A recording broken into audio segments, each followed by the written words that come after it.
82% By the way, favor limiting gatherings. Those are to 10 or fewer Republicans. People. Those are Republicans. Those are Democrats. Those are independents. If you go into the crosstabs of these polls, you'll see that Republicans and Democrats are just about at the same place on these issues. There is no red state America or blue state America when it comes to the pandemic.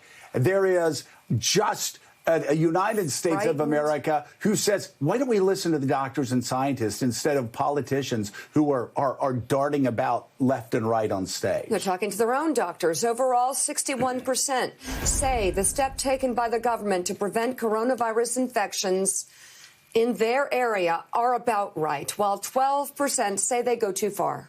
And over half of Americans say it will not be safe to lift restrictions in the next few weeks. They're reading the science here, and a majority of Florida voters say that the state should not loosen social distancing rules.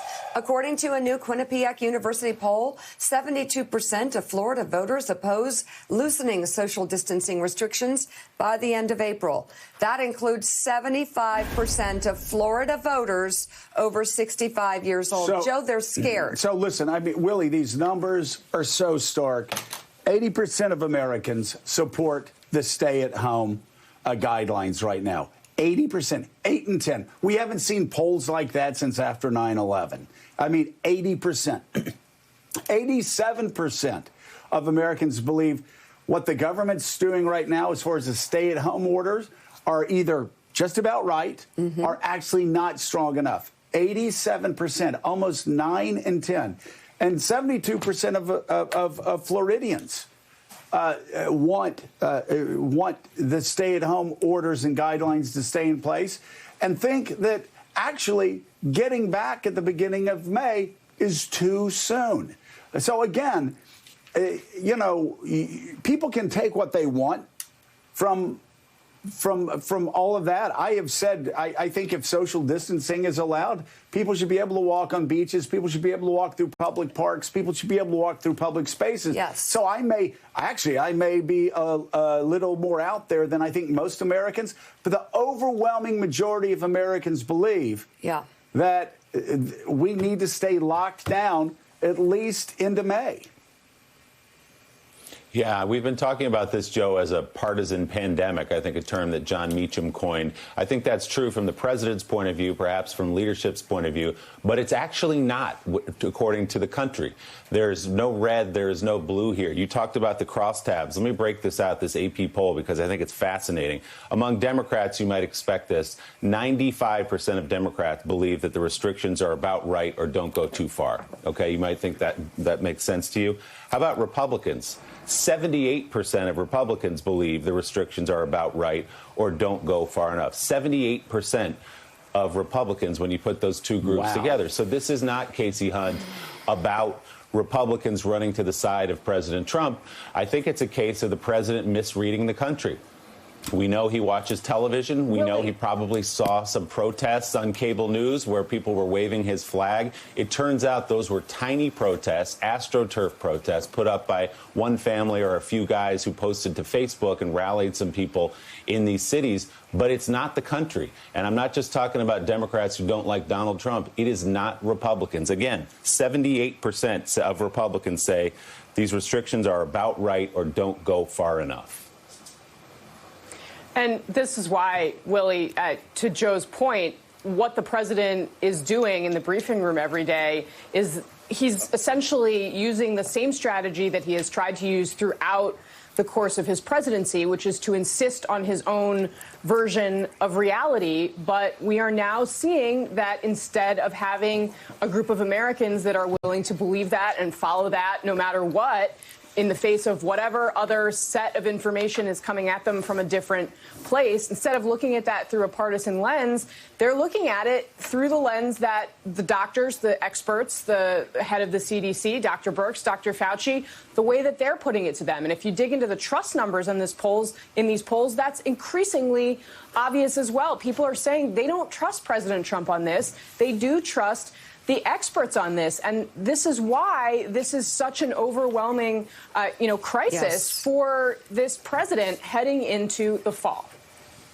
Absolutely. And yes, Donald Trump, your people, maybe they're not watching Morning Joe and getting a different point of view, but they're talking to their doctors. They're looking around them. They're reading about this because they are scared. And everywhere they look refutes what you say. And that's a very difficult position for a president trying to navigate politically when he should be navigating scientifically and working on saving American lives, which he is not doing. That is not his number one priority. If you look at the way he lays out what he wants to message to the American people, he wants to message his brand. He wants to message his so-called strength. He wants to rebrand what has happened in the beginning of this pandemic and try and make it look like he was prepared. He is worried about his optics, and everyone can see it. It's completely obvious. I'm going to say yesterday, Willie, from the highlights I saw after listening to the Stones, he seemed more panicked. It's like he's completely losing control. I mean, I know he's seen all the numbers. We're going to get to the numbers from the states, but you know, really losing support among senior citizens, really losing support in Michigan, really losing support in Wisconsin, really losing support in Pennsylvania, losing support in Florida, losing support in these swing states. But again, I said it yesterday, I said it the day before, we've been saying it for weeks. I don't understand why he is not understood that senior citizens are not going to buy this snake oil. Senior citizens are going to talk to doctors they've been with for 20, 30, 40 years. And they're going to go, Doc, I hear on TV that this drug's working for me. The doc say, well, hold off on that, okay? Doc, I hear that this is going to magically go away. Can it magically go away? No. Hey, Doc, they're having those protests about liberating states. Is this all a scam? The doctor, no, listen, you've got some of your friends and some of your loved ones who are most susceptible to this that could end up dead. Let me show you the numbers. We've known this for weeks. We've said this for weeks. The president still doesn't get it, and his numbers are collapsing because he still doesn't get it. One thing he can do, we know, is read a poll. And he's reading polls, and we'll talk about them, that show in battleground states he's sliding because he's losing support among the people you're talking about, among baby boomers. He can read a poll, too, like the one we just showed today. We know he watches from time to time. Maybe he saw those AP numbers, that he can't just write this off as Democrats not liking Donald Trump. 78% of Republicans, many of them obviously Trump supporters, are taking this seriously and believe they ought to stay at home. They don't believe the state should be liberated. And we haven't even talked about Governor Lamb of Georgia. I know we'll get to that. The president doing a complete about-face on him after telling these states to liberate, saying, I totally disagree with what Governor Lamb is doing in Georgia by opening his state. So if you're a Republican governor or any governor and you're looking to the president for guidance and leadership, what do? Kemp, you're going to end up under the bus at the end of the day. He did lay down like a lamb for the president. He was a sucker. Listen, this is crazy. He made a sucker bet. He listened to Donald Trump. And he should have never done it. Donald Trump left him hanging. Because, again, and we've been saying this too. Okay, listen.